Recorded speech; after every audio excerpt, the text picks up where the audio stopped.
Perkenalkan, nama saya Timothy Samuel Sunggilan dari 4A KBG. Entrepreneurship. Pengertian entrepreneurship. Entrepreneurship atau kewirausahaan adalah suatu proses penerapan inovasi dan kreativitas dalam menciptakan sesuatu yang berbeda dan memiliki nilai serta kemampuan menghadapi tantangan hidup dengan cara melihat peluang dari berbagai risiko dan ketidakpastian demi mencapai keuntungan dan pertumbuhan. Dalam bahasa Indonesia, entrepreneurship diterjemahkan sebagai kewirausahaan, sedangkan entrepreneur diterjemahkan sebagai wirausaha atau wiraswasta.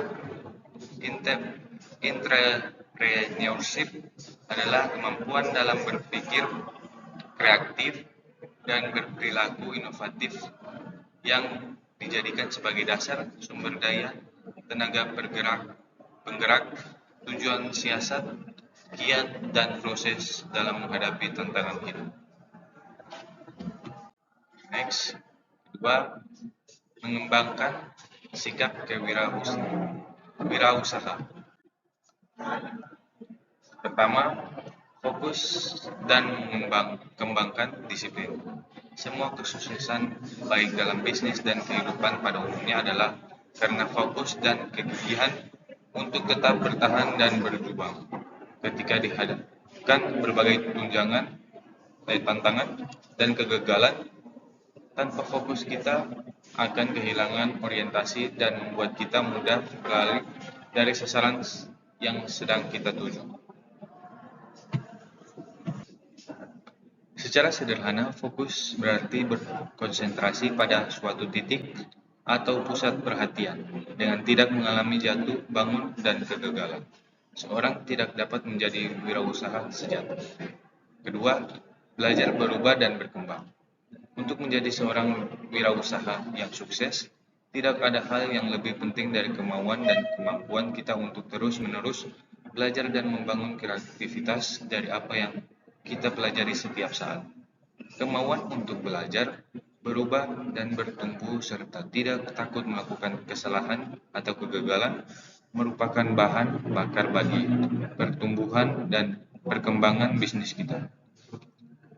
Kebanyakan orang tidak sukses dalam hidup karena mereka tidak bersedia melewati periode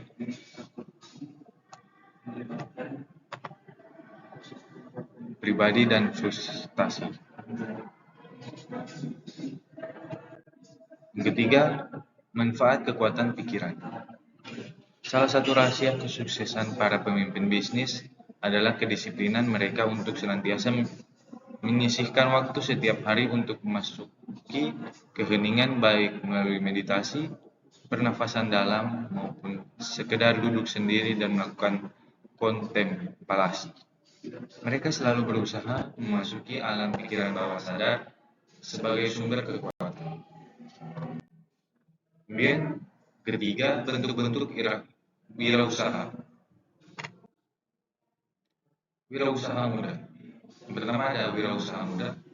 Orang-orang mulai mengambil bagian dalam memulai bisnis yang didorong oleh kekecewaan terhadap prospek dalam perusahaan tempatnya bekerja dan keinginan untuk memiliki peluang menentukan nasib sendiri. Yang kedua, wirausaha perempuan. Kaum perempuan ikut ambil bagian dalam dunia wirausaha karena mengalami diskriminasi di tempat kerja. Kaum perempuan menyadari bahwa cara terbaik untuk menembus hambatan-hambatan yang tidak kelihatan dan menghambat karir seorang perempuan untuk mencapai ke puncak organisasi adalah memulai bisnis sendiri. Ketiga, wirausaha minoritas. Segmen populasi bisnis kecil yang juga berkembang dengan cepat adalah perusahaan yang dimiliki oleh kaum minoritas. Alasan kaum minoritas memulai wirausaha adalah karena diskriminasi, sama halnya dengan wirausahawan perempuan. Bisnis kaum minoritas terus mengalami kemajuan dan bahkan keberhasilannya terus meningkat. Kemudian, wirausaha imigran. Kaum imigran saat ini datang ke suatu negara dengan pendidikan dan pengalaman yang lebih baik daripada penduduk lokal. Kaum imigran ini menjadi wirausahawan di negeri orang dengan berbekal dedikasi dan keinginan untuk meraih sukses di bidang bisnis yang dijalani. Wirausaha paruh waktu bisnis. Paruh waktu adalah pintu masuk yang umum untuk menjadi wirausahawan. 4 jenis-jenis usaha. Pertama ada jenis usaha produksi. Usaha produksi melibatkan proses pembuatan produk dari bahan mentah menjadi bahan jadi. Ini mencakup tahap desain produk, pencarian bahan mentah berkualitas, dan pengorganisasian proses produksi secara efisien.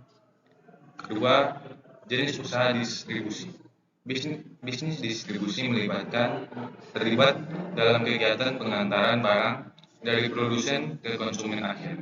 Ini mencakup segmen retail, grosir, dan e-commerce. Hal utama dalam usaha ini adalah memiliki logistik efisien, manajemen persediaan, dan hubungan baik dengan produsen serta konsumen. Yang ketiga, jenis usaha jasa. Bidang usaha selanjutnya adalah usaha jasa, yakni jenis usaha yang fokus menyediakan layanan kepada pelanggan yang membutuhkan solusi untuk masalah tertentu, sehingga kualitas layanan, kepuasan pelanggan, biaya operasional, tarif layanan, dan pengelolaan keuangan adalah faktor yang penting dalam bisnis ini.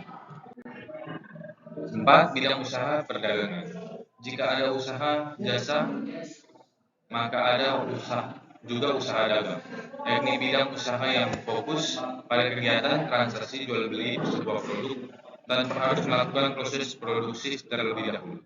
5. Bidang usaha pertambangan. Selanjutnya adalah usaha yang memanfaatkan sumber daya adalah bisnis penambahan, baik penambahan energi seperti gas, minyak, hingga sumber daya mineral seperti batu bara, emas, dan sejenisnya. Yang kelima, peran wirausaha. Peran wirausaha pertama adalah untuk mengurangi terjadinya kesenjangan ekonomi. Masyarakat yang menganggur bisa langsung melamar pekerjaan karena lapangan pekerjaan yang tersedia. Dengan bekerja di sebuah instansi, maka masyarakat akan mendapatkan tunjangan. Tunjangan tersebut dapat mengurangi terjadinya kesenjangan ekonomi. Jika tidak ada lagi sekat antara orang kaya dengan orang kurang mampu, kesenjangan ini bisa terjadi karena adanya perbedaan status sosial berdasarkan kekayaan, kekuasaan pribadi, dan usia. Oleh karena itu, apabila masyarakat mendapatkan pekerjaan, maka kesenjangan ekonomi akan berkurang. Tidak ada lagi masyarakat minder atau malu karena belum mendapat pekerjaan. Itulah mengapa peran wirausaha sangat dibutuhkan dalam perekonomian. Sekian dari saya, terima kasih.